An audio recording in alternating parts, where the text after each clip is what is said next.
What is up, nerds? I am Taylor. It is 22223, February 22nd, 2023. This is a Cranky comic book review show. It's where I get cranky and review some books. I got a whole heap and stack of them today, and I'm actually not all that cranky. It's snowing out. I didn't have to go to a thing tonight. You know, I don't like going to things. I have to put on pants and go outside and do shit. And, yeah, the books weren't mostly that bad. But I got some complaints. Don't you fret none. So let's get into it. Worst to best, as always. All right. Worst. We've got, what is this called? DC Universe Lazarus, Planet Omega, Superstorm Warning. I don't know. That's not all the title. And this is the end of the Lazarus Planet bullshit that DC put together. It's been a mixed bag. It's an excuse to like reset the magic in DC, basically. And it's not awful. Mark Waid did the writing and the heavy lifting on it. The thing is like this is the bookend, right? There's an alpha and an omega, and like the artist, Vang, yeah, couldn't be bothered. Not bothered.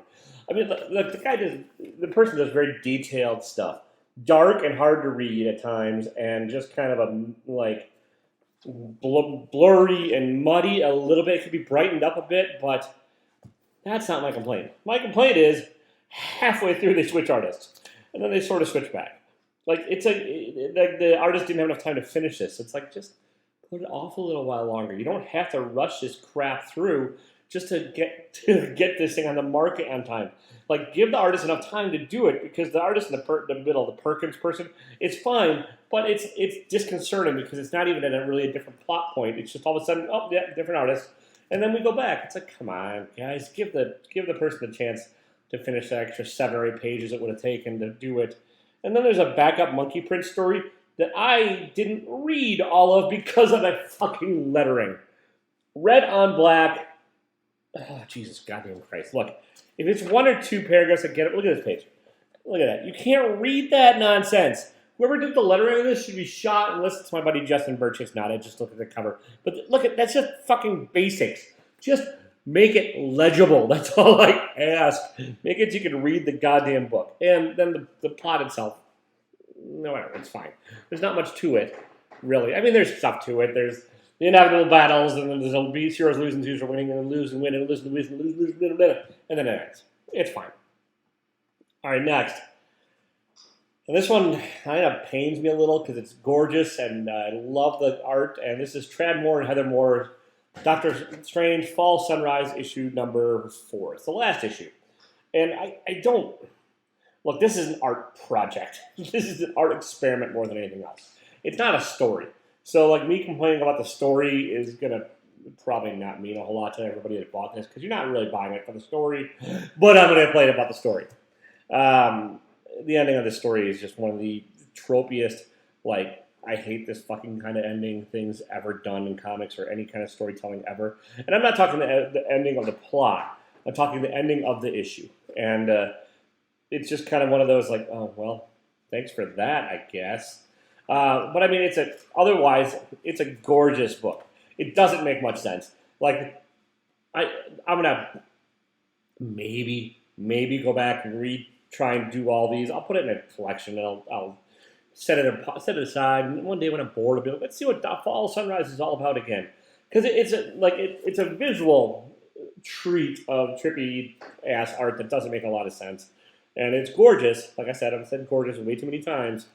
But yeah, story-wise, I've never been able to really figure it out. And this issue is probably the most clear and the most disappointing in that regard. So I don't hate this book. I bought it for the art. And like I'm complaining about this as a comic story. Because it's not... If I wanted just art, I'd just get art. I want a comic book. There's certain things involved in a comic. You know, you have plot, you have progression, you have page turns, you have all this stuff. Other than just looking at a static piece of art. It succeeds in some ways. It's just on the story level, it really fails. All right, next we have Blue Book. This is maybe, I don't know, whatever. It's Tiny Onion. James Tynan and Michael Avon Oming. Maybe this is based on a true story. I'm not sure. It's set in the 60s. It's Tynan. It's Van Oming, who's probably Avon Oming. Holy crap, Oming, who's probably best known for Powers with Bendis. the art is cool, nice and stylized, duotone or two color, and it's just a sort of typical-ish sort of UFO story, but there's nothing to the story. And then there's a backup story that's got a little bit more to it with Klaus Janssen's art. I think it's Klaus Janssen? Not Klaus Janssen. Who's it at? Who's the backup artist? Who's the backup artist? Oh, it is Klaus Janssen. Klaus Janssen, yeah.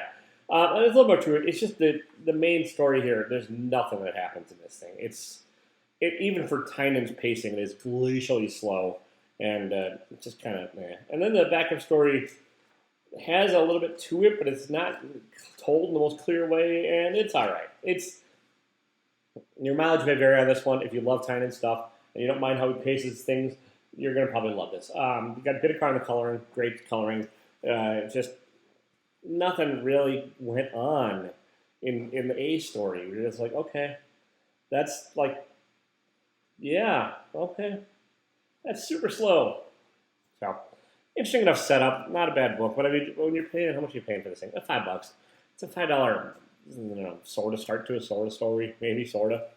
All right, next we have Nightwing 101. This is, I did not get the annual. I didn't want to. I didn't care. And this is Tom Taylor on the art. Travis Moore as the artist. And this issue is one of those where I really miss Bruno Redondo, who at least hopefully is still continuing on as the main artist. Not that Travis Moore is a bad artist by any means. It's just when Tom Taylor and Redondo are on this book, it's something special. And this is not something special. This is good art, decent setup to the next arc. And yeah, it's a fine story. It's just, that's what it is. It's just kind of a fine middle of the ground thing with a backup story by other people who I can't remember. And apparently this is going to be setting up a new Titans team at some point, probably. Look, spoilers, they're all on the cover. They're not in the book, but they're on the cover, so it's a DC shenanigans on that one. Yeah, it's okay. It really is. This is not me complaining a whole lot this week. It's just, when you're spoiled, you want to keep being spoiled. And then suddenly they take away the spoily thing, and you start crying like a little lost baby. That's how I'm doing. I'm crying like a little lost baby on this one. Nightwing 101. It's all right. All right. Things are finally maybe sort of happening, kind of. Something that's killing your mom's children. But if you've ever heard me, look at the panel breaks in here right after the page. Look at this. Learning how to read this book is a headache in and of itself because of Werther Deladera's panels and art. We're 30 issues in, or 29 issues in, and the fucker has never figured out how to lay out a spread across 2 pages without barely just breaking the panel in the middle. I'm like, just shift it over, make it 2, make it clear, make it easier to read, do a traditional comic style. And I would have a lot less complaints about the art, because otherwise I don't mind the art. I think it's sketchy, I think it's cool, I think it's fine, but the basics of panel layout and panel progression are still eluding him. And then that's one of the more egregious pages in here where it does that, but it still does it. And then you get Tynan's pacing. It's still an interesting story. This is at least progressing stuff a little, but look here. See the white panel here? That's not the panel break. Where my finger is, that's where the crease is.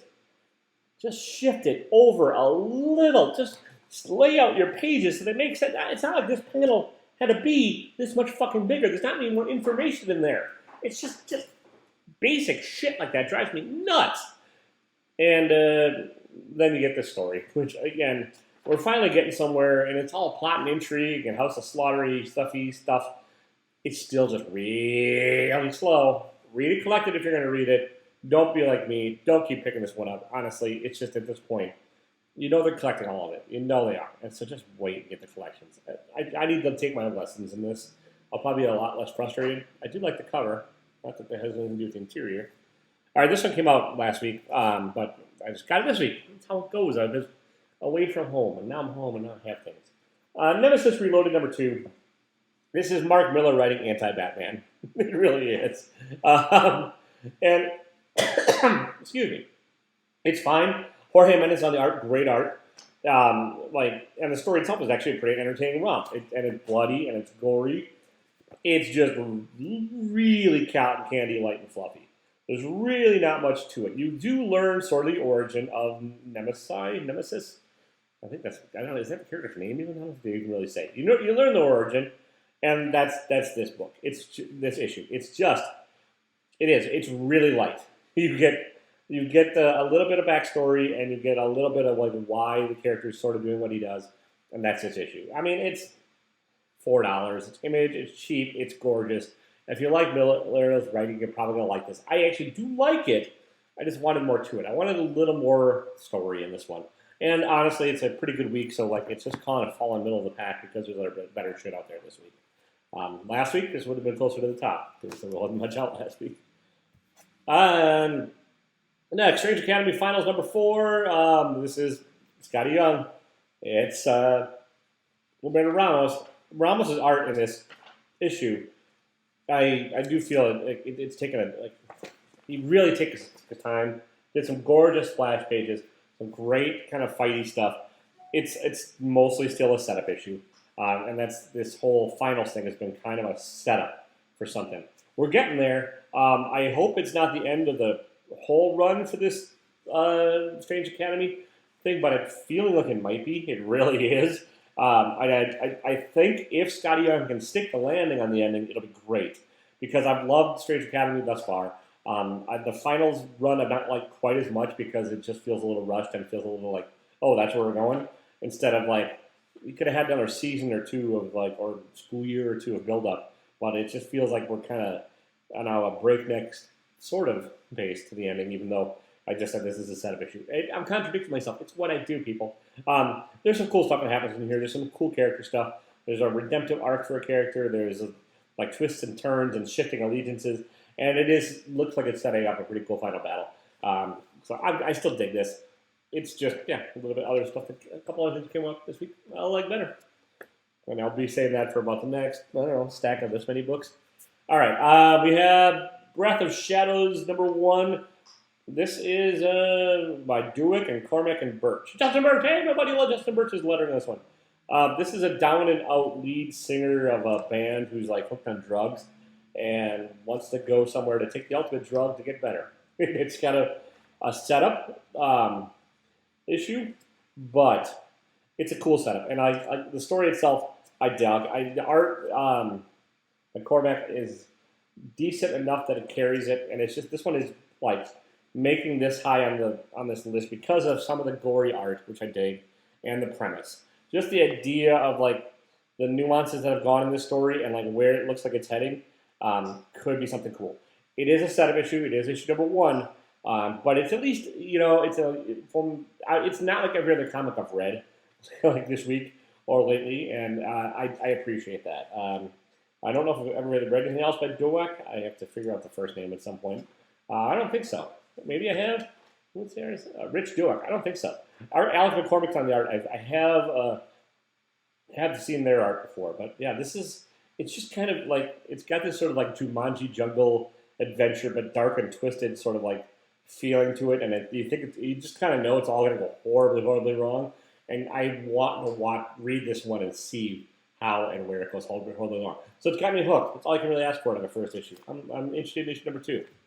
All right, the weirdest fuck book that I keep reading, and I keep wondering why I'm reading.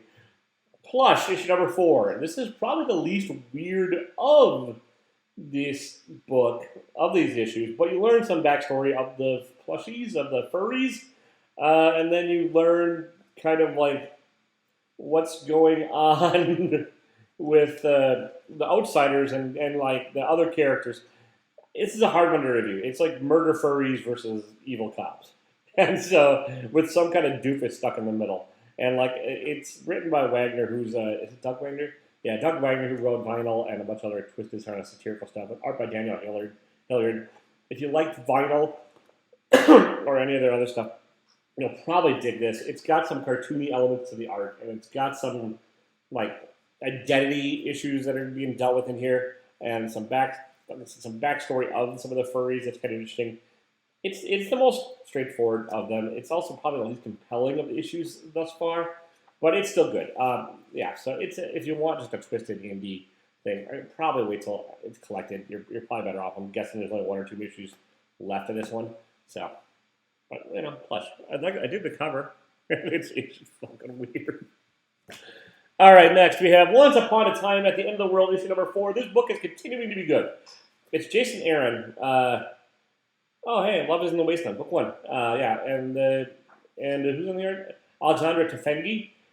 And this is the kind of backstory of Messy. What the hell is her name? Fix her name. The female main character in here. I can't really think of her name. I'm having a brain fart. And you learn. Hang on. Okay, I give up. Female main character. I read too many books today. This is her backstory in the Wasteland Rangers or whatever they're called, and you kind of learn like why she's on her own and like why she left like this group that is now chasing them. And then you have Maceo, who's also involved in it. It's just a fun end of the world apocalyptic romance romp by Jason Aaron. This is probably not my favorite issue of this run thus far. I think last issue probably was, but this is still. Jason Aaron on his own, I think, can do some really special stuff. It's just when he gets bogged down in the Marvel stuff, where he's got these 800 issue plots that sometimes like meander around a bit, where he kind of loses me. But in this one, I'm really digging it, and I would recommend this one because I think it sort of seems like some of these creators are saving their best ideas for their own indie shit instead of like throwing it at Marvel. And this might be the case with Aaron. It's a fun, twisted, evil book, and look, you get murder badges and advanced torture badges and other Girl Scout badges. You know, whatever. Not Girl Scouts, but he's standing for it. And some pretty cool art by Tefengi. Less cartoony in this issue than it has been in the previous ones as well. So, yeah, I'm a fan. All right, next we have issue 62 of Saga. This is Saga. Saga will Saga. I could probably interchange any issue review of this one. It's Brian K. Vaughan, it's Fiona Staples. I just realized this issue is all torn to shit on the thing because fuck you, Graham Packer Comics, and pay attention when you put the books out. I guess I need to pay attention when I check out too, but at some point I have to rely on them a little. I was in a hurry today for reasons. But this is progressing the main A plot of the Marco's. Well, what happened to Marco's wife? I'm forgetting all the names today, and the kids. This is now turning more into the story of the kids and their reaction to things. And then the B plot with the Will and Lion Cat and stuff. It's a space opera. What Ryan K. Vaughan really does is like he writes an issue that you're like, yeah, that's entertaining. And then at the very end, you're like, oh shit, that's a cliffhanger. And like he's done it pretty consistently like that for about 62 issues. Like every issue, you're like, oh, that's a cliffhanger. My complaint is it just takes so long for these to come out that you have to kind of refresh your memory every time with what's going on. And like there's some characters in here that I legitimately forgotten. And I probably will need to, like, once Saga finishes, I'm looking forward to finishing it, or reading it from start to finish. Because I think that'll really help matters. And why the hell's my mic way over there? Okay, I'm fixing this. Hopefully that doesn't affect shit. I am having a day, people. I'm having a day. I'm sorry if my sound has been a hot mess for the first half of this video, but I'll try and fix it in post. Yeah, sorry about that. Next, we have Junkyard Joe, issue number 5. And this is the penultimate issue of this arc, or at least this run, Junkyard Joe. This is, if you've been reading Junkyard Joe, this is probably the most action-oriented of the issues, other than issue number 1, which had a lot of action. And then, yeah, you have, it's a tale of like post-traumatic stress disorder and a robot and who looks a lot like G.I. Joe from the really old comics, pre-G.I. Joe Hasbro shit. And it's F is for family, and it's Gary Frank and it's Jeff Johns, and it's the best thing they've done together, maybe ever. And this is kind of a touching little book, and I really like this one. It was my anticipated short of the week. It didn't quite make my favorite book of the week, but it's still pretty darn good, and it's just not my favorite issue of this run. It's just, and then I've said that a few times in this stack of stuff, but it's still a solid issue. This book. And I'm looking forward to seeing how it ends. Yeah, it's in the universe of Geiger. This is much better than Geiger was. So, all right, next we have Tim Seeley, Tony Fleeks, and et al. Local Man. This is the story of like a Captain America stand-in, I think, or Hawkeye, or somebody like whose character name is what the hell's the character name? Crossjack, which is a stupid character name, returning home, and like the character's identity is public, and it's superhero that has somewhere along the lines royally screwed up, and you don't really know what the screw up is. It might involve an affair with another member of this team, whatever, third gen or whatever the name of the team is. And it's just kind of a sad story of a guy that nobody wants back in a small town, and like how you can't return home, and how you can't go back to like your small life after you've done other stuff. And so it's an interesting idea. It's another one of those I'm like, I've not really seen this spin on things before, and I'm kind of digging it. And there's also like a mystery that like starts to develop in this issue that I really kind of like. I don't always love Tim Seeley's writing, but again, I think this is a case of creator keeping the best stuff for themselves and not like using it Marvel or DC. And so I'm happy with this. And most of the art is Tony Fleecs, but Tim Seeley does do some of the superhero type art in here, and it's a pretty effective combo. Tony Fleecs' art is. I dig it. It kind of reminds me of Alec Campbell a little bit with the coloring by Simpson that really does help matters and stuff in here. So it's just a sad sack superhero story, and I'm kind of down for sad sack stories. So we'll see how it goes. It might not stay great. Oh, hey, there's a B story. You know what? I am not going to do this now because I don't have time, but I didn't realize I really did not realize it was a flip book. So there's a flip book. And this is Tim Seeley stuff with the third gen art. Yeah, all right, I'll read that later. We'll see if it still stands up. I'm going to stick with my review for now. All right, next. This one also came back out a little while ago. I have issue number 3. It's on a stack. I didn't have time to grab it. But this is All Against All number 2. This one's over a month old, but I really liked it. It's Alex Paknadel with Caspar Wingard. And this is the idea of like these alien, formless kind of evolved super monsters that like breed things to like create war or just to fuck with things and have these like they terraform planets and then they add their own experiments to it. And one of the experiments is human, and human's the worst monster of all. It's kind of a reverse Predator, where like all these giant advanced aliens are coming down, and one human's just kind of going batshit and fucking with them all. And the human's name is Helpless, which I dig. I like the art on this. It's nice and abstracted. And you still have a pretty good idea of what's going on in every panel, but it's not your sort of typical comic book art and colors. And this is just a fun one. Issue number 3 I will get to and I will read. And it's just, yeah, I'm a fan. I sometimes find it harder to talk about books I like because I don't want to spoil everything I like about it. And I want other people to experience it too. Honestly, it's just easier to complain. I think most people find that true in life. But, if you like the idea of just, everything I described, I'd say pick this one up. So, it's, All Against All. Issue number 2 of 5. So, there's 5 in there. I've got 3 somewhere. I read 1 a while back. And then now we have, all right. This is probably my favorite book of the week. Some of these I could probably interchange the top couple this week, honestly. Like Junkyard Joe, All Against All, and Mosely could probably vie for top spot. But Mosely number 2 by Rob Gilroy. This one also, I don't think, this did not technically come out this week, but I don't care. This is man against machine, trying to save daughter. And it's also kind of sort of a Moses, set my people free story. So like AI and robots have taken over everything and humans are dependent upon them. We've seen that before, right? And we've read that kind of before. But then there's this one man, Mosely, who's like been given or comes across this giant fucking, I've said fucking way too much today, hammer of the gods and is now wreaking havoc on all these robots. And it's cool. It's got some allegorical things in it. I mean, it is pretty much this modernized story of Moses meets Thor.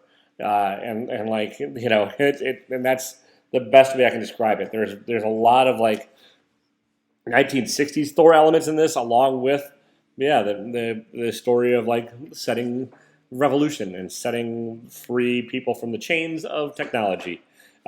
It's a fun ride. Rob Gilroy wrote Chew previously, CHEW and CHU, the same thing, about the food-based criminals and detectives and stuff. And that was a lot of fun. This book is not humor-filled like that one was, but Rob knows how to tell a good story. The art by Sam Lofty does get a little cartoony for my liking in some panels, like that. Hang on, there we go, like that one there. I'm not the sort of Deathlocky cartoony. Not my favorite all the time, but it's such a fun kind of sci-fi romp that I'm down for most of it. And so, yeah, it is probably my favorite book this week. Again, I could probably interchange the top three, but that's what you got for me. Don't be a dick, even if you're stuck in the middle of snow apocalypse and you forgot to read the flip side of a book. I'm going to go. I'll talk to you all later. Hugs and kisses.